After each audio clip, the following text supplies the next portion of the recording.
Pessoal, boa tarde. Só um aviso, a gente vai dar 5 minutos de tolerância, então a gente vai começar às 2h05, tá? Para o pessoal que ainda não conseguiu entrar, ver se dá um jeito de entrar, e aí a gente inicia.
Guaíba,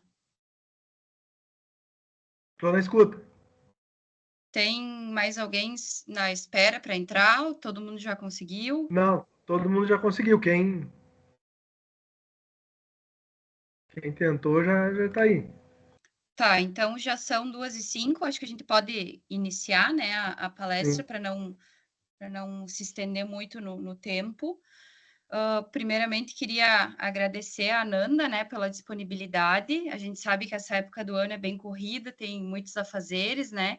Então, ela está despendendo esse tempinho para vir relatar para nós a experiência que ela teve na condução, então, junto à Secretaria da Agricultura do Estado, do foco de doença de Newcastle que a gente teve aqui no Estado. Então, muito obrigada, Ananda, e deixo para ti fazer a tua apresentação, né? Pode, sinta-se à vontade. Tá bem, boa tarde a todos. Obrigada, Caroline. Eu vou só me apresentar, não sei se todos já me conhecem, mas meu nome é Ananda, eu trabalho aqui na coordenação do Programa Estadual de Sanidade Avícola, juntamente com a Alessandra Krain e a Daniela Azevedo, também estão acompanhando aqui a palestra, e eu vou apresentar, então, para vocês aqui, na verdade, as medidas que foram adotadas na contingência desse foco que aconteceu em julho deste ano em Antagorda, que acredito que todos vocês, de alguma forma ou outra, acompanharam, até mesmo se envolveram, né, na parte principalmente da inspeção com as demais granjas da área lá de emergência. Vejo aqui alguns colegas que, inclusive, atuaram lá no foco, que estão acompanhando. Então, eu vou compartilhar aqui, a minha apresentação aqui ela não é muito longa, e depois a gente abre para dúvidas, né, curiosidades que os colegas possam ter. Deixa eu só ver aqui, eu preciso compartilhar. Um minutinho aqui.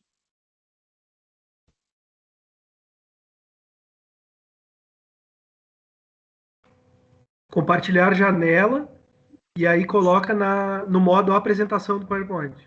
Uhum. Não está no modo apresentação, mas se tu quiseres fazer Sim. dessa forma, agora sim. Assim, né? Tá aí. Sim.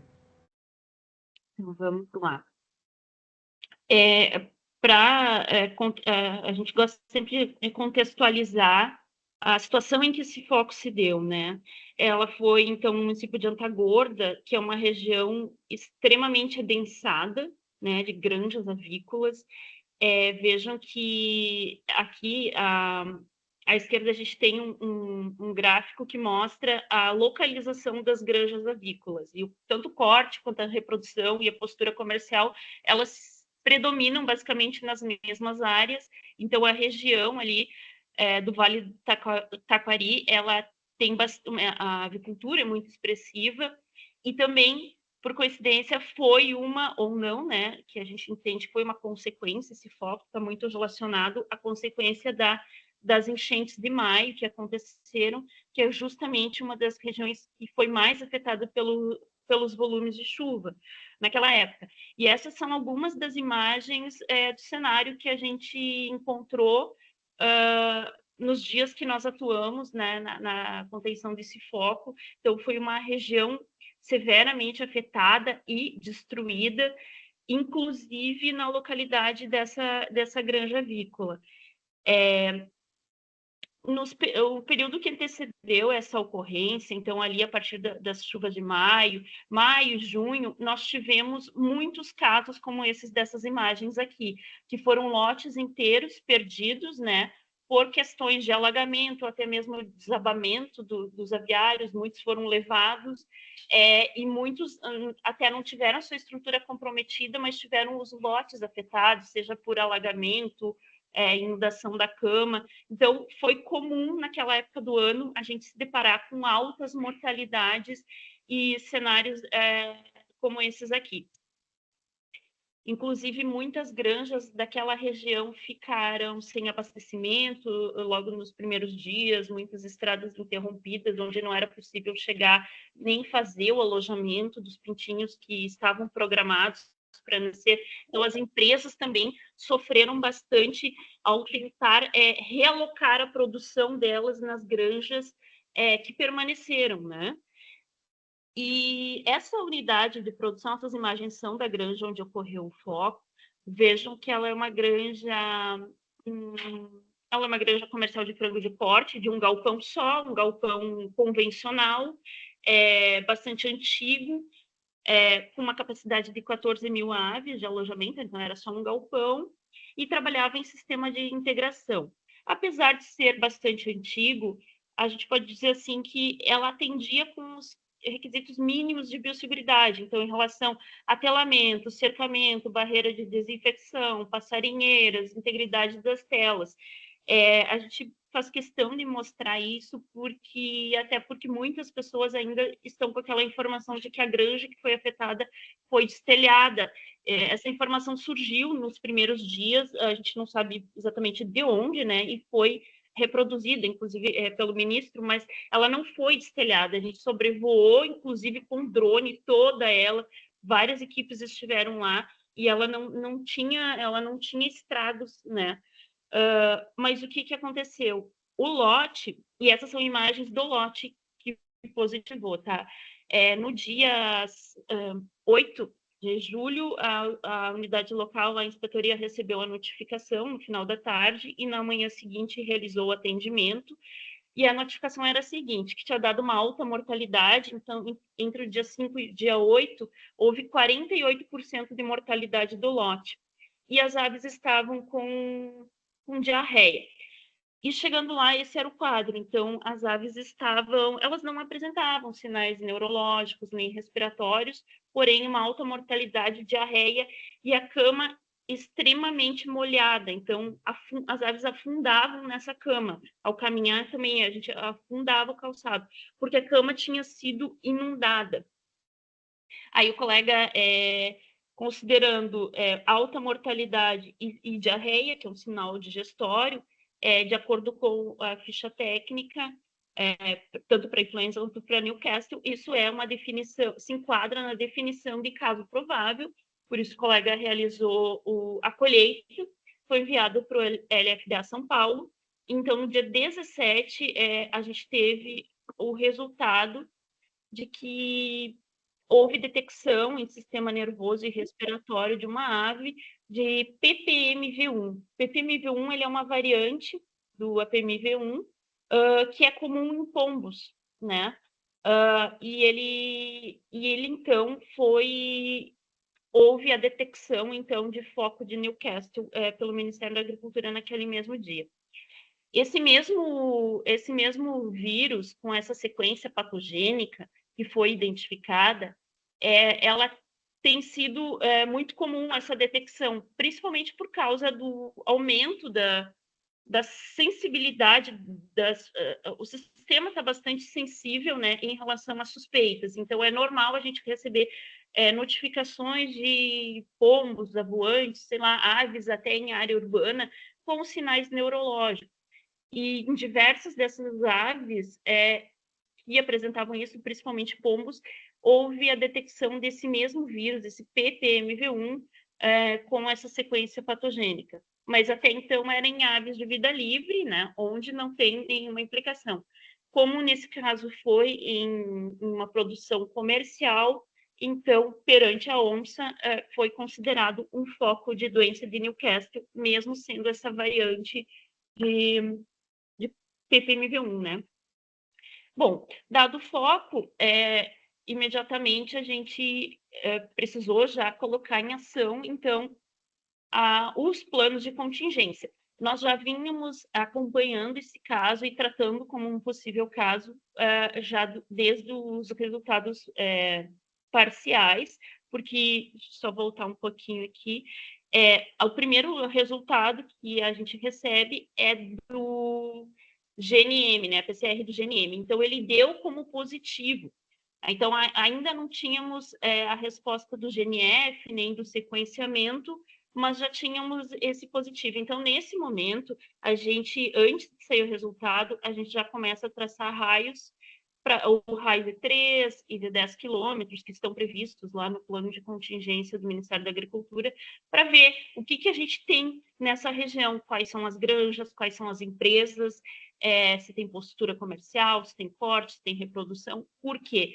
Porque uma vez instalado o foco, né, considerado foco, a gente tem que tomar medidas imediatas, porque a retomada da condição sanitária, ela conta a partir do saneamento daquele foco. Então, cada dia é um dia a mais, cada dia que a gente consegue agilizar isso é muito importante, né?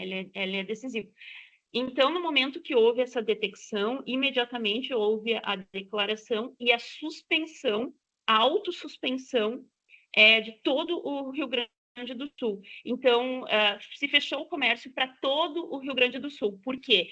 A gente tinha a informação daquele foco ali, daquele caso ali, mas somente nesse rastreio, nessa vigilância, é que ia se saber se aquilo era uma situação restrita ou era uma circulação viral que estava disseminada em determinada região, naquela região, ou naquela integração, enfim, não se tinha uma visão do cenário todo, né? Nós tínhamos também outras suspeitas em andamento, como caso provável, aguardando o resultado. Então, se fechou o Rio Grande do Sul todo, e nos dias seguintes, conforme foi evoluindo a vigilância, foi se reduzindo essa área de emergência.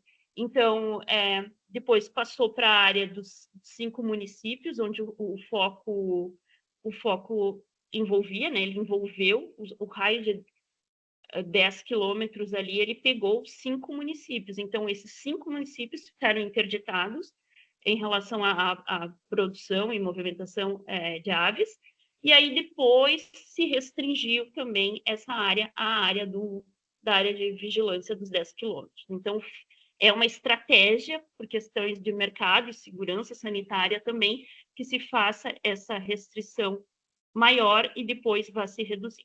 Então, todas as ações que elas foram adotadas, elas estão previstas e foram sendo discutidas, mas em consonância com o plano de contingência, e existe uma parte geral e uma parte específica para cada doença, e existe um POP também, que ele é relacionado à movimentação, que é esse procedimento operacional padrão para postos fixos e equipes volantes em emergência zoossanitária. O que ele diz? Aqui ele diz o que pode movimentar, o que pode entrar e o que pode sair em relação a cada produto, em relação a cada zona. Esse POP ele foi extremamente importante em relação à movimentação das cargas. porque a gente sabe que a cadeia é dinâmica e não tem, né, as aves precisa entrar ração, precisa sair a ave para abate. Então, lá está especificado o que precisa fazer para poder movimentar em cada situação. Aqui tem algumas imagens da granja para a gente tentar entender o que pode ter ocasionado essa ocorrência. Vejam que esse galpão ele fica localizado bem ao lado de um declive bem acentuado, né? Ele fica ao pé de um barranco e em cima dele, logo acima dele, passa a estrada. E ali em maio, no período das enchentes, choveu tanto que alagou ali do lado. Vejam que tem aqui um bueiro. Essa lateral do aviário, ela alagou e não deu conta da vazão da água e ela ultrapassou a mureta do aviário e alagou a cama. Isso no lote anterior. Só que aquele lote já vinha se desenvolvendo bem, já estava no final do ciclo, abateu normalmente, não apresentou mortalidade. Depois disso, a granja fez um vazio de 22 dias. Só que voltou a alojar, né? E a cama ainda estava naquelas condições. Óbvio que a gente nunca vai saber se foi exatamente isso que aconteceu, mas há uma grande possibilidade, porque ela foi inundada por aquela água suja que possivelmente estava contaminada, né? Depois a gente achou carcaças de pombos na propriedade, na estrada, então é muito provável, ali tinha muito animal morto, é muito provável que a entrada se deu por isso. Em nenhum momento foram avistadas aves de vida livre dentro dessa granja, até porque ela não tinha falhas nas telas, buracos, enfim. Bom, posto isso, houve toda a mobilização para o início da intervenção no local. Então, foram mobilizadas as equipes e também foi necessária a mobilização de recursos, né, para ações. Muitos dos materiais a gente já tinha, porque a gente vinha se preparando para um possível enfrentamento da influenza, então os estoques de materiais, mas cada situação que se dá de uma maneira diferente, sempre é necessário alguma coisa a mais, então sempre é necessário uma mobilização rápida de recursos. Nesse ponto, a gente tem o Fundesa, que é extremamente importante para isso, para que possa haver essa mobilização imediata de recursos. E outro instrumento muito importante é que, quando se dá essas situações, é publicado um decreto de emergência. Então, foi publicado um decreto de emergência, porque ele facilita tanto a liberação de recursos do Estado, com diárias, combustível extra, valores para outras necessidades imediatas e locais, mas também para poder a gente contar com a atuação das forças de segurança e suporte da Defesa Civil, caso necessário. Nesse caso aqui, a gente precisou contar com a Brigada Militar para as barreiras que foram colocadas, então, nas entradas do raio. Então, houve uma equipe muito grande da segurança que foi mobilizada para atuação nesse foco. Também se houve a publicação de uma portaria do COESOL, que é um centro de operações, de comando de operações, de uma situação de emergência ou sanitária. Então, houve esse COESOL, ele é formado tanto pela Secretaria da Agricultura, quanto colegas do Ministério da Agricultura, o próprio diretor-geral do Ministério da Agricultura, de Defesa também participa. Então, são pessoas que se reúnem e tomam as decisões da condução da contingência do foco. Nós, no caso lá, instalamos esse COESOL no CTG de Antagorda, que era uma estrutura que facilitou ali a alocação de toda a estrutura, as refeições também, a instalação do almoxarifado. Então, foi bem importante ter esse local. Por isso que em toda a inspetoria a gente tem os mapas inteligentes, onde cada colega lá tem o levantamento dos locais que seriam possíveis pontos para instalação de COESOL numa situação de emergência sanitária. E esse mapa aqui, ele ilustra, então, a área do foco. Toda essa região destacada em amarela é a delimitação do município de Antagorda, mas a definição do raio ali, a área de emergência, que foi considerado 3 e mais 7 quilômetros, que é a área perifocal dos 3 quilômetros, e a área de vigilância, que são os 10 quilômetros, ela acabou pegando 5 municípios daquela região e que foram diretamente afetados, porque eles tiveram, então, toda a sua produção e toda a sua movimentação afetada. Foram realizadas, então, foi realizada a instalação das barreiras de contenção. Para isso, então, foi necessário a gente estudar em relação a esse mapa, esse raio, né, que a gente definiu. Então, foram levantados aqui os pontos de maior movimentação para a instalação das barreiras de desinfecção. Todo o fluxo pesado ele foi desviado, então, na área perifocal, para facilitar essa fiscalização e toda a desinfecção dos veículos. Algumas vias também lá estavam interrompidas por conta ainda da enchente, então, de certa forma, isso facilitou o trabalho. Essas barreiras, elas funcionaram 24 horas, então eram 4 equipes por barreiras, funcionando 24 horas, e elas faziam a fiscalização e a desinfecção de todos os veículos relacionados a qualquer tipo de produção animal da região, no sentido da saída da área suja. Então, caminhão graneleiro, caminhão de pinto, caminhão de ovos férteis, os caminhões de suínos, tudo que saía das propriedades, né, era feita essa desinfecção. Aqui a gente trabalhou em conjunto com a Brigada Militar, em todas essas barreiras, e, paralelo a isso, já no dia seguinte, foi declarado foco, no dia 17 de noite, no dia 18 já foi realizada, então, o sacrifício sanitário na propriedade foco. Então, foi feito o sacrifício por envelopamento com CO2, que é um método previsto no plano de contingência e que é autorizado, permitido, então, pelo CFMV, e foi feito o enterro dessas aves na própria propriedade.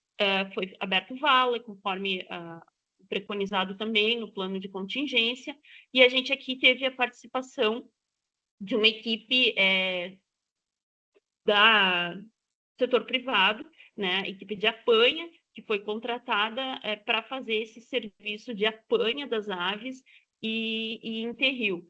Então, isso foi feito durante a noite, eles trabalharam praticamente à noite, madrugada adentro, e no dia seguinte para concluir esse enterro. Aqui já existiam das 14 mil, existiam pouco menos de 7 mil aves, porque as demais tinham morrido, né? E com acompanhamento, então, do serviço oficial. Posterior a isso, já no dia seguinte, se iniciou toda a remoção dos dejetos da cama e remoção de todos os resíduos de dentro do galpão, da composteira e do entorno. Então, toda essa cama ela foi enterrada, ela não foi fermentada porque levaria mais tempo para guardar a fermentação, para então ela ser retirada, e aí isso a retomada, o encerramento, né, do foco, dependeria disso e levaria muito mais tempo. Então, se optou por isso, deu muito mais trabalho, mas se optou por fazer o enterro de toda essa cama. Então, foi feita toda a raspagem do galpão e a remoção de tudo isso. Foram feitas, então, a limpeza de toda a área externa, tanto no telhado quanto na composteira, no entorno, a retirada e lavagem das lonas, da forração dos equipamentos. Então, a equipe é um trabalho bem pesado, claro, com uma equipe bem grande da iniciativa privada, da empresa, equipes de apoio que foram contratadas, mas conduzido, né, pelo serviço oficial em conjunto com os sanitaristas também da iniciativa privada. Aqui, então, algumas imagens da lavagem de instalações, equipamentos, telas e cortinas, e isso foi concluído no dia 25, então, o abate foi no dia 18, no dia 19 iniciaram os trabalhos de limpeza e desinfecção, e no dia 25 eles foram concluídos. Mais algumas imagens, então, lavagem de todos os veículos, maquinários, equipamentos da granja, desinfecção dos veículos. E feita aqui, dia 25, então, a conclusão da desinfecção, foi comunicado, então, ao Ministério da Agricultura o qual formalizou, então, essa comunicação à Organização Mundial de Saúde, e, a partir do dia seguinte, iniciou, então, a contagem do vazio sanitário. O vazio sanitário, ele teve a duração de 42 dias, que correspondeu a 2 períodos de incubação do paramyxovírus.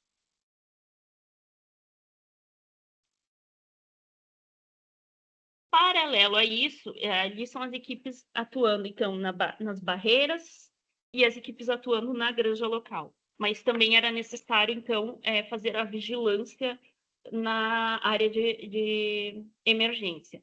Então, toda essa área dos 3 e 10 quilômetros foram trabalhadas com equipes limpas, que a gente chama, né? Essas equipes, elas não tiveram contato com o foco. Então, foram realizadas investigações clínico-epidemiológicas dos lotes de todas as granjas localizadas nessa região, nessa área, assim como das propriedades com aves de subsistência. Então, na região perifocal, essas propriedades, elas foram visitadas, que é dos 3 quilômetros, elas foram visitadas a cada 3 dias. As equipes retornavam a esses locais e essas propriedades para revisitar e rever essas aves. E já na região de vigilância, que é dos 10 quilômetros, a cada 7 dias. E esse trabalho, ele permaneceu por mais 15 dias após o encerramento do foco lá. Então, 15 dias após o encerramento lá da granja, da conclusão das ações de limpeza na granja. Claro que nesse meio tempo as granjas iam sendo depopuladas, porque elas iam sendo mandadas para abate. Então, para que elas fossem liberadas para abate, elas tinham que ter recebido, né, pelo menos uma visita do serviço oficial, e também todos esses lotes, eles passaram por tratamento térmico. Então, vocês da inspeção, acredito que todos ali acompanharam os ofícios que eram emitidos pelo Ministério da Agricultura, né? Ofícios conjuntos entre DSA e DPOA, onde lá estabelecia para cada mercado, cada país, quais eram as exigências. Então, esses lotes todos foram abatidos em estabelecimentos que tinham termoprocessamento. E os ovos, a gente só tinha 2 incubatórios na região. Um optou pelo abate do lote, porque o incubatório era fora do Rio Grande do Sul, daí não ia ter como fazer trânsito interestadual nessa situação.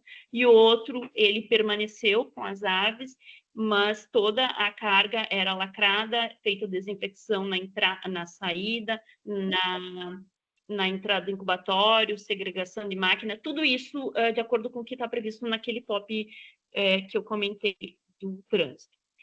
E aqui é uma representação, então, da atuação.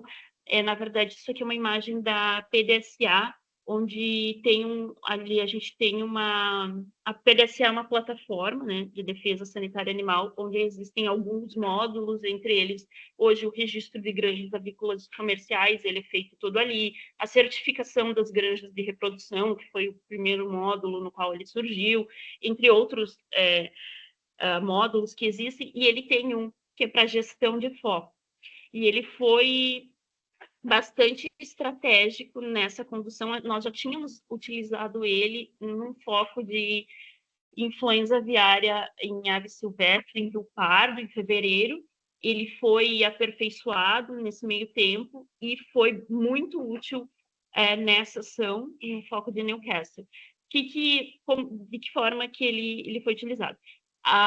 Ele permite que seja delimitada a área do foco, a área de contingência, né, a área de vigilância, e permite a gestão desse foco. Foram formadas equipes, então eram montados clusters, e essas equipes de vigilância, todo dia, de manhã, elas recebiam a definição de que área elas iriam atuar, e dentro dessa área elas tinham a relação das propriedades que elas precisavam visitar.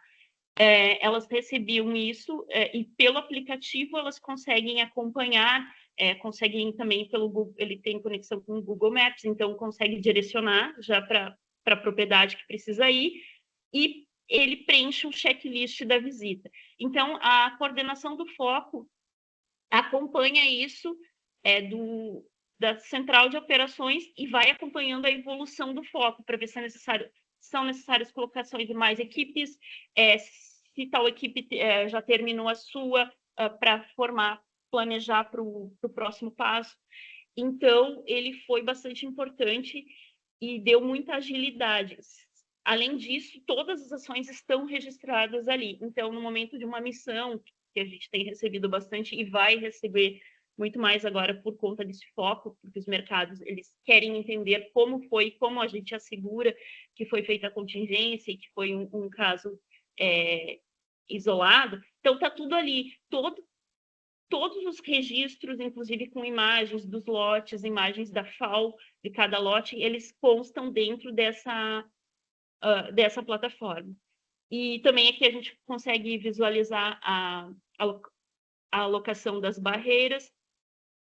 E uma questão importante é que a gente, claro, tinha todo o cuidado porque não houvesse sobreposição das equipes ou que alguma equipe suja não visitasse algum local limpo. Então, a gente tinha segregação de equipes que atuavam na subsistência e equipes que atuavam na produção comercial. Equipes para reprodução também eram separadas. E, da mesma forma, se alguém, em algum momento, se deparasse com uma situação suspeita, aquela equipe, ela não iria em outras granjas. Então, a gente tinha toda essa... É necessário, né, ter essa segregação de equipes limpas e sujas. Um resumo aqui do cenário daquela região. Então, nós tínhamos ali 45 granjas, sendo que 2 eram de reprodução e todas as demais de corte. Claro que nem todas alojadas naquele momento, o que facilitou bastante o trabalho, mas a maioria delas alojadas. Distribuídas essas granjas de corte, todas elas trabalhavam em sistema de integração, mas em 3 integradoras diferentes. Então, isso foi bem importante também, que lá no início, no primeiro dia, a primeira medida nossa foi fazer uma reunião com cada integradora separadamente, na qual a gente solicitou que eles avaliassem, montassem um plano de ação diante daquela situação, de que forma que cada empresa faria para abastecer as suas granjas que estavam com aves, qual seria a rota dos caminhões de ração, qual seria a rota para retirada, onde que eles abateriam. Então, isso facilitou todo o nosso trabalho, porque a gente trabalhou em cima disso, né, das alternativas que eles apresentaram.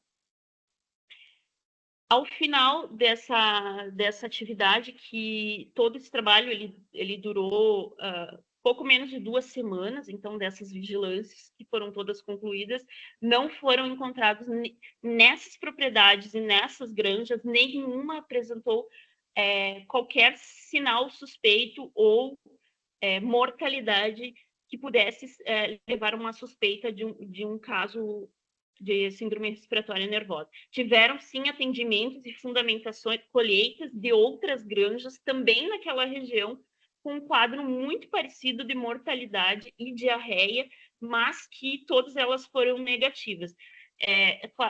Por isso que a gente não tem como afirmar se aquela mortalidade que ocorreu na granja foi decorrente dessa infecção por PPMV1, ou o PPMV1 estava ali, mas foi um acaso ali a sua detecção, porque pode ser que essa mortalidade toda tenha sido decorrente de todo aquele quadro, daquela cama, aquela diarreia mesmo, que a gente sabe que é muito natural, né? Esperada uma mortalidade com aquela condição em que as aves estavam.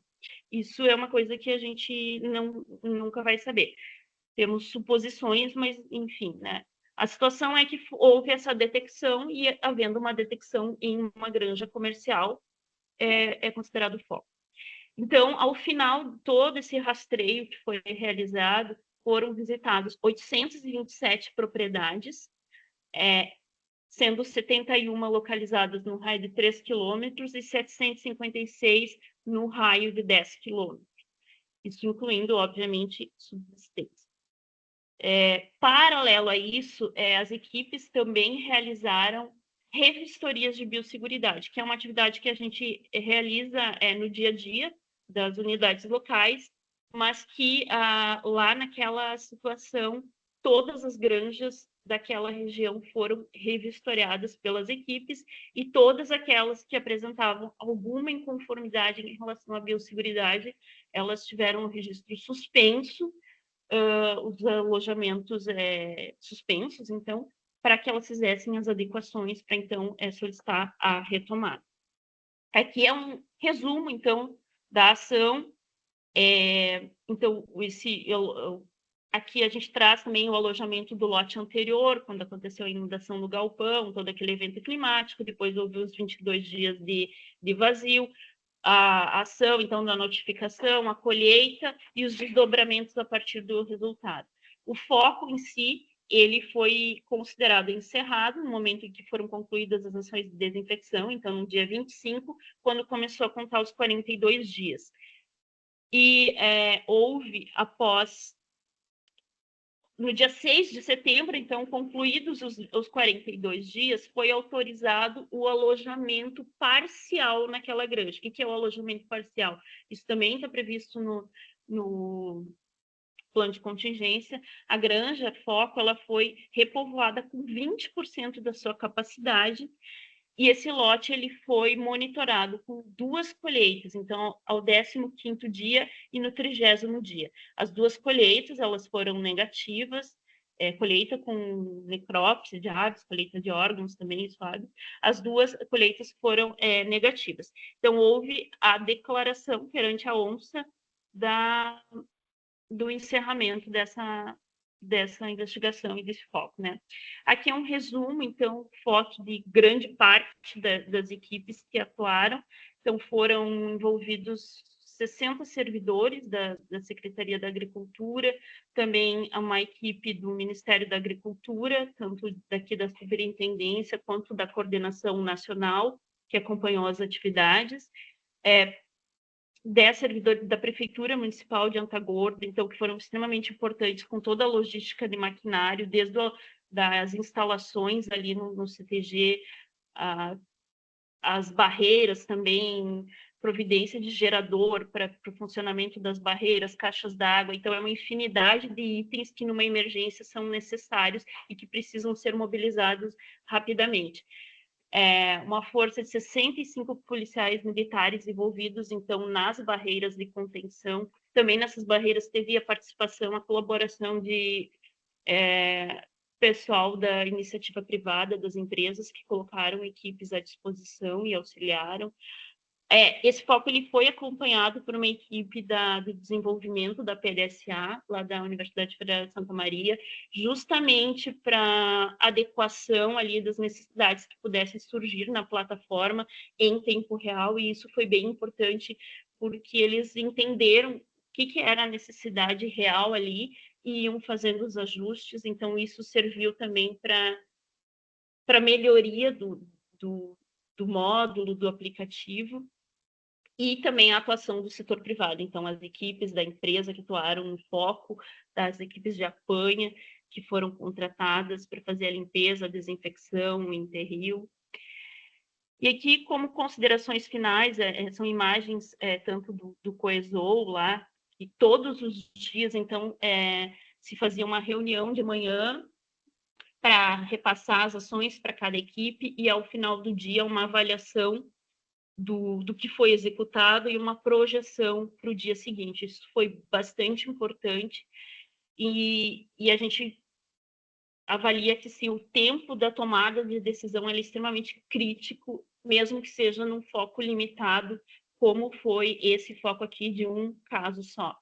Porque ele, apesar de ser uma granja só, ele teve um impacto gigantesco, né, em mercados fechados, as empresas com estoques prontos para exportar, fechadas, e precisando ali de uma resposta rápida. Então, o quanto mais padronização a gente tem, e a preparação prévia, ela é fundamental para essa pronta resposta. E a gente pode dizer, assim, que, de certa forma, infelizmente ou felizmente, a gente tem conseguido se preparar.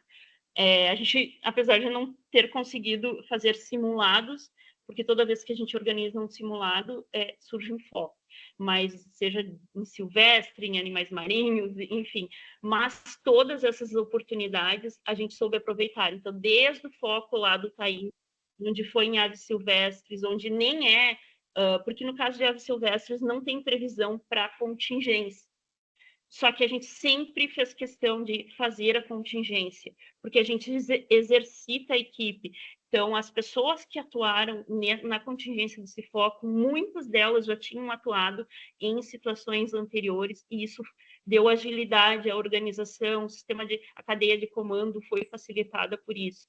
Outro cuidado que a gente procura ter é procurar envolver pessoas da região que não seja de avicultura. É claro que, dependendo do escalonamento, a gente vai tendo que incrementar as equipes, mas a gente, no momento inicial, a gente procura não envolver. Por quê? Porque é importante que os colegas que são de região de avicultura estejam mais do que nunca disponíveis para atender as possíveis suspeitas na sua região.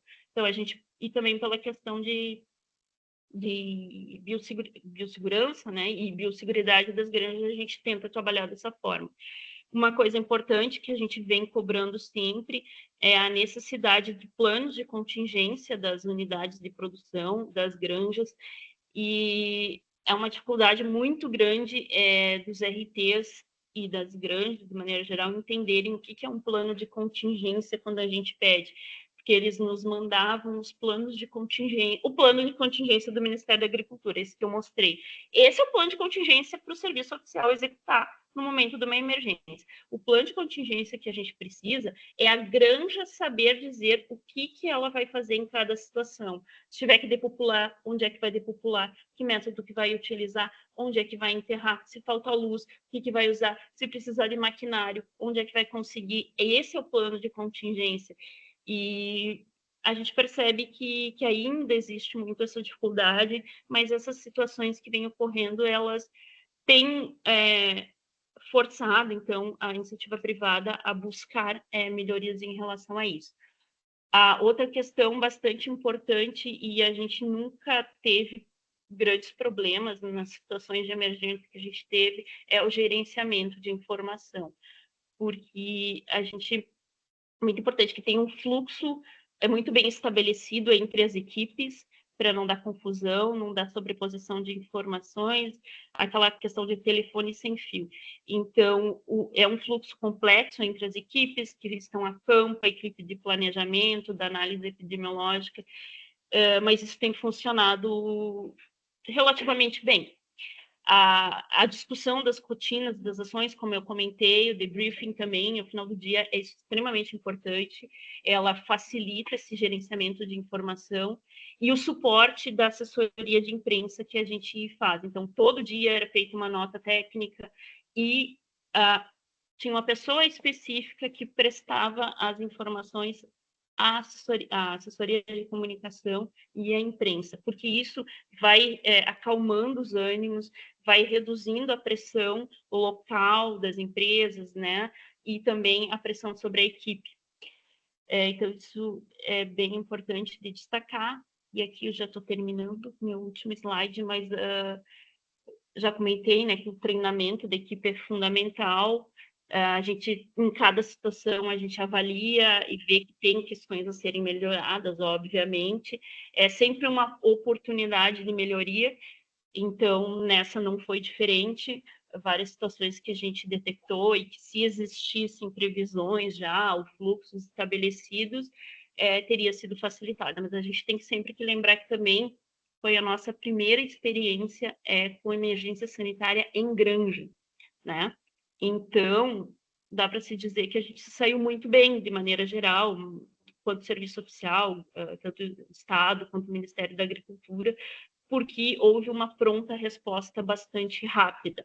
E isso foi muito ressaltado, inclusive pelo setor privado, como a gente conseguiu agir rapidamente. Mas isso sempre é possível de se melhorar, né? A nossa rotina, a gente tem sempre que pensar que é preparação para emergência, porque a qualquer momento pode ser declarado um foco, e mais do que nunca isso vem se provando. às vezes a gente se prepara de um lado, achando que vem uma influenza e vem um Newcastle, mas a preparação é a mesma, as ações são as mesmas, mas a gente não pode subestimar. Toda suspeita é um potencial foco. Então, isso a gente tem aprendido. E outra coisa bastante importante é a articulação interinstitucional. Isso, obviamente, em qualquer situação, mas aqui, como tem que haver uma sincronia muito grande da iniciativa privada, das empresas, cada um fazendo a sua ação, da prefeitura municipal, da defesa civil, a brigada militar. Então, é importante que esses ajustes prévios sejam prévios, né? Que cada um conheça o que cada um faz antes de uma situação se apresentar. Isso foi muito importante também nas ações em vida silvestre, quando a gente teve o foco do Taim, dos cisnes, do pescoço preto lá no Taim, onde houve uma atuação conjunta com o IBAMA, o ICMBio. Então, essa articulação que já existia faz parte já de um trabalho de longa data que vem se fazendo e foi intensificado em preparação a uma possível emergência de influenza. Então, conhecer na localidade de cada município quem são as autoridades locais, quem são os pontos de referência, qual é o maquinário que tem naquela região, isso tudo, toda essa articulação, ela é fundamental. E que ferramentas de gestão também elas são extremamente importantes. E aqui eu trago imagens de ferramentas que foram utilizadas em focos, então, anteriormente. Então, desde os mapas, né, cartográficos ali, os raios feitos à mão, nas situações de aftosa, depois a gente evoluiu para o QGIS, que já é uma ferramenta bem importante, ajuda, né, facilita bastante o serviço, e agora a gente tem, então, essa opção da PDCA, que foi muito boa para esse caso. Gente, é isso que eu trouxe para apresentar para vocês. Eu vou descompartilhar aqui, e aí a gente fica à disposição para dúvidas, curiosidades. A Dani e a Ali, por favor, se eu esqueci alguma coisa, fiquem à vontade para complementar, mas eu agradeço a atenção de vocês. Acredito que alguns já tinham visto essa apresentação, né?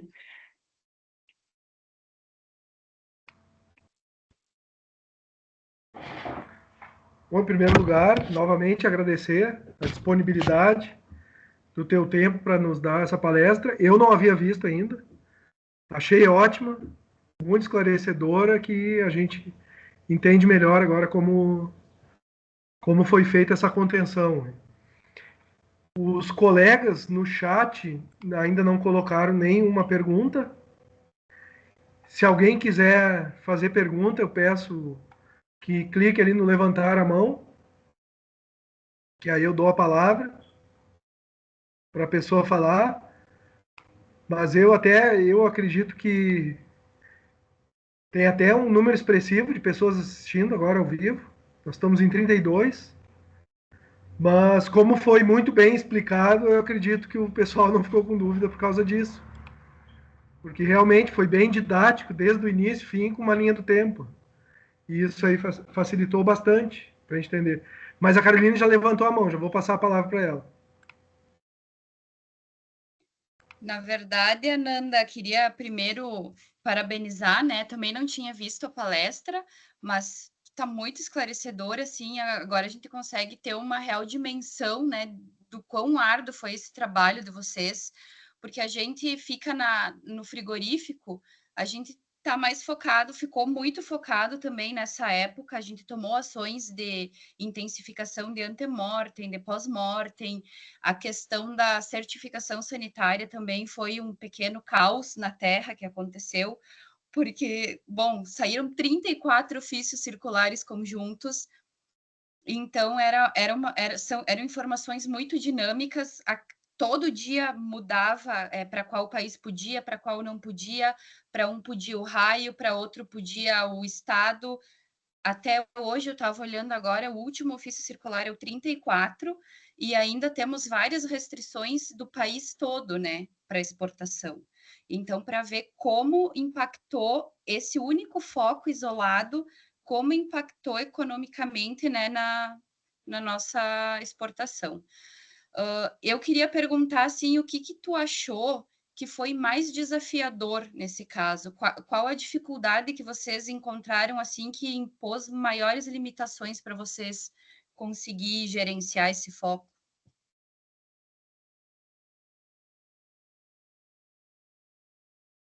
Assim, como é que eu pensar?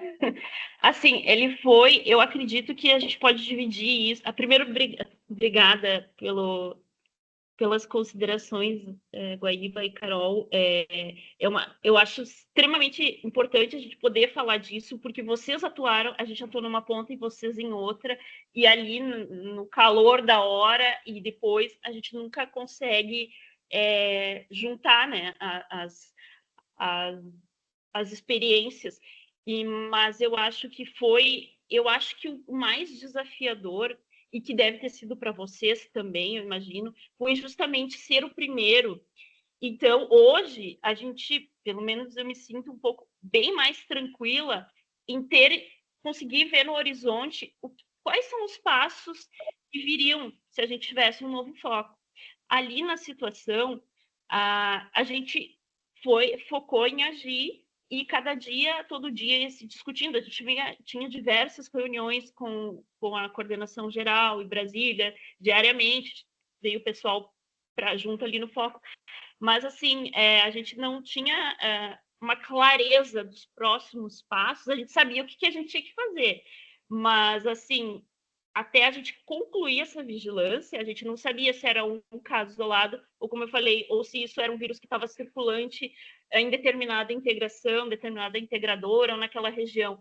Então, a possibilidade de um escalonamento ali assustava bastante, né? Porque ali a gente estava com uma equipe, botou força total ali. Mas naquele momento, se vocês devem lembrar, a gente teve um caso muito suspeito, mas que foi negativo, mas como tu falou, Carol, foram intensificadas o antemortem, né? Então a gente teve farroupilha dentro de um abatedouro. E até que não veio negativo, a gente trabalhou com uma possibilidade de foco. E aí, o que ia se fazer? Ia ter gente para colocar naquela equipe, ia ser necessário chamar reforço, como é que ia fazer? Instalar outra coisa, ou lá. Então, esse horizonte que até que tu não conclui, tu não consegue definir, ou pelo menos os primeiros dias, da dimensão, escalonamento que isso ali vai tomar. Outra questão que eu vi bastante dificuldade foi justamente em relação ao abate. As empresas, me assustou bastante isso, elas não tinham isso pronto, assim. Eu acho que nunca ninguém trabalhou cogitando a possibilidade. É aquela coisa, sabe que tem que estar preparado. Mas no setor privado, assim, eu tive a sensação que todo mundo pensou, isso foi levando, isso nunca vai acontecer. Então, no primeiro momento ali, e nos próximos dias, e por um bom período, a gente ficou se debatendo atrás de respostas, onde iriam abater. Porque na hora diziam, não, vai ser abatido no nosso abatedouro, que a gente sempre abate, porque eles têm termoprocessamento, não sei o que. Aí a gente ia atrás para fazer as GTAs, para mandar. Aí descobri que não tinha, ou recebia uma informação de corredor, assim, não, lá não tem. Aí apertava a empresa da empresa, tá, a gente vai ver outro, sabe? Então, isso sim, esse, que a gente falou, plano de contingência, eu acho bastante delicado a iniciativa privada ainda não ter, e isso é uma coisa que a gente bate e cobra, não ter isso assim, claro que não vai ter resposta para tudo, mas algumas coisas elas são possíveis. Onde que a gente vai abater? Onde é que a gente vai incubar? O que a gente vai fazer? Sabe? A gente viu bastante essa dificuldade. Outra questão que a gente notou, que a gente achou necessário, assim, a gente vê um distanciamento de comunicação, mas a nível maior, entre DSA e de POA. Então, a gente mesmo ali se falou várias vezes em relação a casos suspeitos, vocês venham buscar, tirar dúvidas para saber de casos com a gente. Não existia um canal de comunicação, um fluxo, digamos, um fluxo de comunicação entre DSA e DIPOA para essas situações. A gente teve outras situações que negativaram depois, mas, por exemplo, aquele caso que a gente teve de Progresso, né? Parte do lote já tinha sido abatido quando no último galpão houve uma suspeita e houve a fundamentação. Esse RT não comunicou vocês de que aquela parte daquele lote tinha sido trancada na granja por uma suspeita, só respondeu que tiveram um imprevisto, sei lá o que ele comunicou. E aí, e essa carne toda, e essa carga, onde já estava, sabe? Esse fluxo que eu achei que, assim, e vocês também com certeza notaram isso, que precisaria ser melhor consolidado, mas é que é uma coisa que aí já passa, dona, porque a gente aí tem que respeitar o fluxo, né, Ministério da Agricultura, para ter essa comunicação, enfim, DSA com DIPOA. Eu acho que foi basicamente isso nessa situação, assim. Obrigada, Nanda. Se tu perguntasse assim para mim hoje também o que eu achei que poderia melhorar e o que foi mais desafiador foi essa falta de comunicação, digamos assim, entre as esferas, né? Tanto dentro do Ministério quanto entre o Ministério e a Secretaria. A gente, claro, se comunicava, porque a gente se conhece já desde a época da faculdade, mas, enfim, tem uma comunicação mais direta, mas não por canais oficiais, né, que é o que deveria ser, a gente se comunicava mais por WhatsApp para se atualizar das questões. Enfim, eu acho que isso é uma questão que fica de aprendizado para as próximas, né, que esse fluxo de comunicação ele tem que ser melhorado. Tanto é que quando veio a notificação de caso confirmado, a gente ficou, a nível desse POA, a gente já emitiu um ofício com algumas orientações mais imediatas para os CIFs, para não deixar o pessoal no escuro, porque a gente não recebeu nada assim imediatamente do DIPOA. A gente foi receber 1 ou 2 dias depois, não me lembro quantos dias depois, o primeiro ofício circular. E foi só o que a gente recebeu, assim, de comunicação. Claro, casos pontuais, a gente abria processo C e consultava, mas de uma forma geral, a gente conduziu assim, né? Casos mais específicos, a gente abria processo C para perguntar como que a gente tinha que proceder em cada caso. E nos CIFs, assim, a gente teve, que eu lembre, 2 notificações de caso suspeito no antemortem, que a gente comunicou à secretaria. Uma foi em Farroupilha, né, que teve fundamentação e coleta de material, e a outra foi em Westfália, que eu acho que o caso foi descartado, né, aí não foi nem coletado o material. Mas foi, assim, foi um atendimento super rápido, assim, por parte da secretaria, né, de vocês, e eu me sinto, assim, bem orgulhosa, sabe, do trabalho de vocês, e acredito que muitos dos colegas que estão assistindo aqui também, porque já fizeram parte da secretaria, né, e a gente sabe como o trabalho é árduo aí na secretaria, e todo mundo se esforça o máximo, e inclusive eu acho que muita gente sente saudade, inclusive, né, da secretaria. Então, queria parabenizar vocês por todo esse esforço e pelo trabalho, né, que foi, assim, de excelência, tanto é que foi conduzido e iniciou, encerrou o foco, fez o vazio sanitário, não teve positivação depois no repovoamento. Isso quer dizer que vocês conduziram com maestria, né? E hoje as nossas exportações, claro, tem alguns países ainda que estão com restrições, mas poderia ter sido muito pior se vocês não tivessem essa preparação que tu expôs agora, né? Toda essa preparação e esse empenho da equipe. Então, parabéns a todos. Obrigada, Carol. Eu agradeço aqui em nome de todos os colegas que participaram e dos que participam todo dia, né? Porque todo dia é uma preparação a foco ou atendimento à suspeita.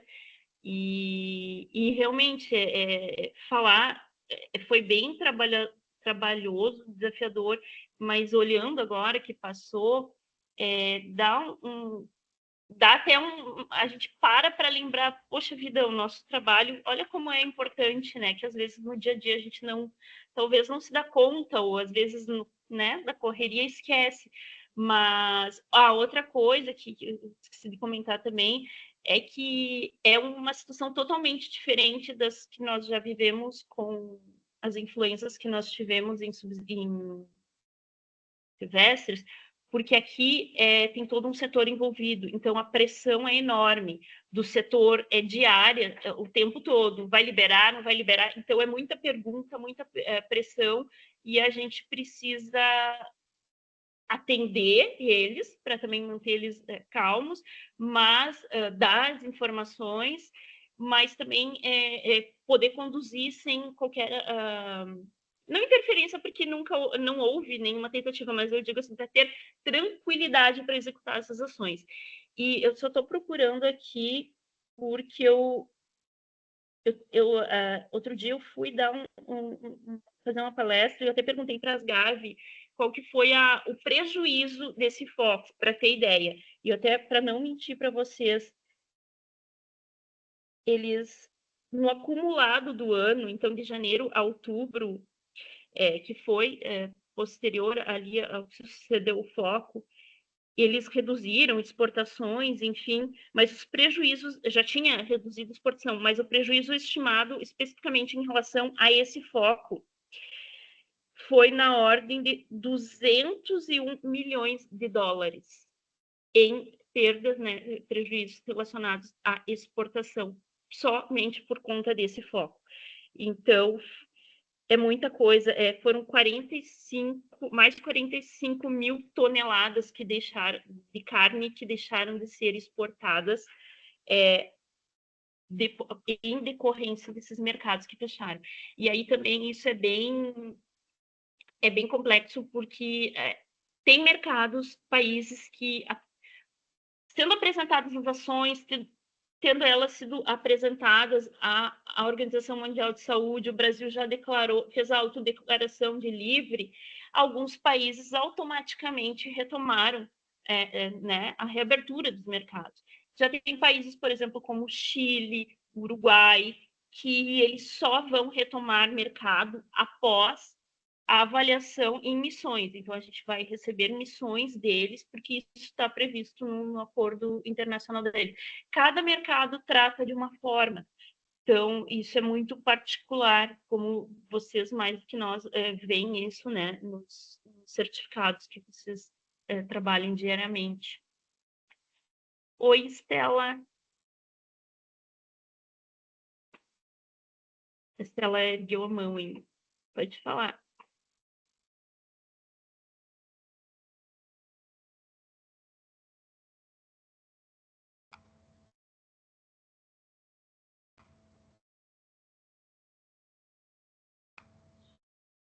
O Guaíba tem que abrir o microfone dela, eu acho.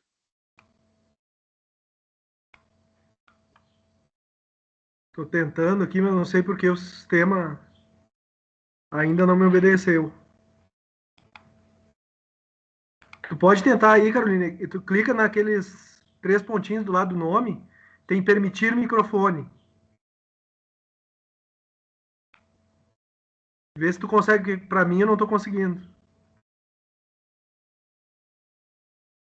Eu liberei aqui, mas parece que não É tá. estranho, não sei porquê. Tenta falar agora, Estela. Tenta liberar o teu microfone. Tá aparecendo mudo ali ainda. Oi. Alô. Deu. Ah, conseguiu. Estão me ouvindo? Ótimo. Estão me ouvindo agora? Sim. Oi, Ananda, tudo bem? Eu tinha visto sua palestra já lá em Gramado.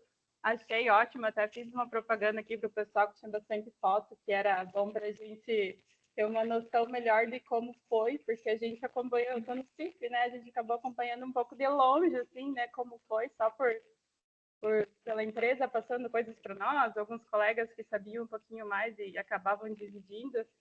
E a gente via até, eu como ex-secretaria, como os outros colegas ali também, a gente via com bastante orgulho, assim, todas as ações, todo o trabalho que vocês estavam realizando, assim, a gente sabe que o pessoal da secretaria é muito ponta firme ali, se junta muito para trabalhar. E uma coisa que, inclusive, eu participei daquele treinamento de emergência em Serafina de influenza, sei lá, 2016, eu acho, faz um tempinho já, e eu lembro que o resultado, assim, as conclusões daquele treinamento foi principalmente falta de pessoal, né? E se diante de um foco e abertura de novos focos, né, o trânsito, a contenção, as barreiras e o atendimento por colegas o que acaba afunilando muito as ações, assim, dificultando muitas ações, é não ter gente que atenda, né? E eu fiquei bastante impressionada com a quantidade de colegas ali, de servidores que vocês conseguiram mobilizar e reunir e colocar em ação diante desse foco aí. Eu até queria saber como é que foi, como é que vocês conseguiram, porque a gente sabe que o pessoal também é difícil para vocês, é difícil para nós aqui. Eu até imaginei que em algum momento alguém do CIF, de algum lugar, ia ser mobilizado pela falta de pessoal, assim. E como é que foi para vocês? E se vocês têm assim como uma conclusão desse atendimento, desse foco de vocês, quantos colegas ainda mais deveria ter para dizer assim, não, a equipe agora está ok para a gente conseguir atender um foco que se abre em mais 5, em mais outros casos que sejam longe um do outro, sabe? Como uma solução pior, digamos assim, um quadro pior do que foi esse, que foi só um foco. Como vocês lidariam? Como seria? Qual foi a conclusão do pessoal aí da secretaria? Ah, tá bom. Obrigada, Estela. A gente viu 2 vezes o foco. Então, foi tranquilo em relação à mobilização do pessoal para aquela situação. A equipe, o número foi suficiente, dado o que a gente foi encontrando, né? Considerando que a gente não encontrou mais, ia fazendo a vigilância e não foram sendo encontrados mais suspeitas, então a equipe também não ia se sujando, né? Foi tranquilo. O pessoal é bem interessante isso, e eu acho que quem viveu lá no foco deve ter tido essa percepção. Chega a ser emocionante, assim, a doação do pessoal nessas situações de emergência. Pode estar uma situação de desvalorização salarial, seja o que for, alguma coisa assim, mas no momento, numa emergência sanitária, as pessoas, a gente tinha voluntários, muita gente que se inscreveu para participar. E o sentimento era impressionante, principalmente os técnicos agrícolas e colegas também dos locais vinham agradecer pela oportunidade de ter sido chamado para o foco. Então, foi muito bonito o engajamento, porque eu acho que é bem isso, a gente se prepara, nosso trabalho é preparação para caso um dia tenha uma emergência, e ser colocado à prova, e tu vê que aquilo está funcionando, tu tem uma sensação de que está no caminho certo, que teu serviço está valendo a pena. Então, foi bem gratificante, assim, ver que a gente não teve dificuldade com mobilizar pessoal. Se a gente tivesse mais alguns focos, eu não sei, ainda teríamos pessoal, sim, para mobilizar. Claro que algumas atividades seriam prejudicadas, e isso, obviamente, é uma prioridade, uma situação sanitária. Mas, com certeza, outras atividades seriam prejudicadas. Eu não sei te dizer o quanto a gente ainda conseguiria mobilizar, mas certamente para mais alguns focos ao mesmo tempo. Mas, sim, gente, sempre é necessário, principalmente porque, assim, barreira, dá muito trabalho, barreira, é muita gente envolvida, porque são 4 escalas, 4 equipes por ponto. Então, tem equipe de alimentação, tem que prever alimentação para essas pessoas, como que vai fazer essa alimentação chegar lá no local, banheiro, segurança. Então, ali a gente teve apoio da iniciativa privada também, que ajudou. Certamente, se houvesse um escalonamento, a gente ia ter que mobilizar mais gente, tanto do serviço oficial, daqui um pouco de outros estados também. Vários estados colocaram as suas equipes à disposição e queriam vir exercitar. Então, mas sim, ali foi tranquilo, mas certamente se tivesse mais focos, a gente ia ter que se dividir ali. Ia ter que pesar as situações, né? Sempre precisa gente. Sim, mas eu não sim, sei se imagina. Eu imagino, porque o que, na verdade, a gente precisa de gente com formação técnica, gente que saiba o que está, né, o que está fazendo ali. A gente colocava uma pessoa numa barreira que vai deixar um amigo passar, né? De repente, né? A situação tem tantos detalhes, tem tantas camadas que a gente, olhando de fora, assim, já resolvido, não tem nem capacidade de imaginar o quão trabalhoso é, né? Resolver esse tipo de situação. Mas muito obrigada pela tua resposta. Parabéns pela apresentação aí. Obrigada.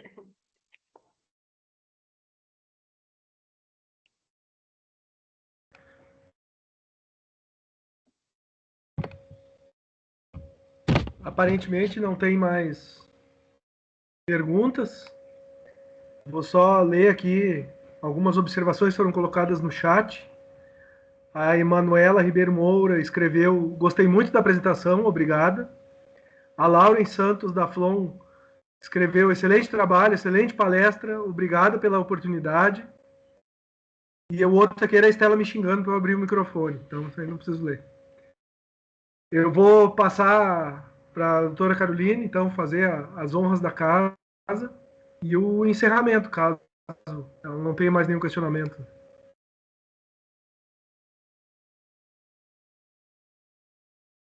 O microfone está fechado, Caroline.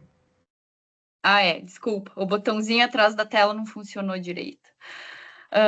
Queria agradecer, então, Ananda, pela apresentação, por compartilhar toda essa experiência de vocês, né, que a gente ficou só na ponta, então não pôde vivenciar, mas com o teu relato a gente já conseguiu entender muito melhor a situação, né, de todo o trabalho que vocês tiveram para conduzir esse foco. Então, agradeço imensamente o teu tempo também, que eu sei que está super corrido para vocês aí, e é muito bom poder contar sempre com essa interação com a secretaria e engrandece a nosso serviço, com certeza.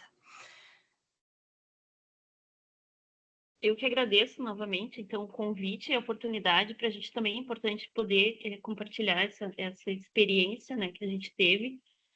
E eu digo que a gente preferia não estar falando sobre isso, não ter tido, mas já que tivemos, acho que a gente tem que aprender, né, e ver o que a gente tem a melhorar. Mas, e parabenizar vocês, eu achei muito, muito bom essa proposta desses eventos, dessa rodada, não só para vocês, né, como vocês dizem, vocês estão lá na ponta, às vezes naquele universo da inspeção, e poder estar se atualizando, mas para a gente também é uma provocação e é a oportunidade, tanto para poder falar, mas a oportunidade de assistir aos demais temas que foram levantados. E tomara que isso continue, esse projeto seja constante ou tenha mais edições, porque foi bem interessante mesmo. Eu vejo que tem alguns colegas nossos também que participaram, e essas oportunidades são bem valiosas. A gente sempre aprende e cresce. A nossa intenção é continuar assim, com novos temas, nunca vão faltar, né? Sempre está cheio de coisa aí para ser discutida e estudada. Perfeito, contem conosco. Então tá, muito obrigada, Nanda. Guaíba, obrigada. Tem mais uma consideração? Não? Então tchau. Tá, pessoal. Tchau, obrigada. Semana para todos. Feliz Natal, tchau. Feliz Natal para todos. Tchau, tchau. Tchau.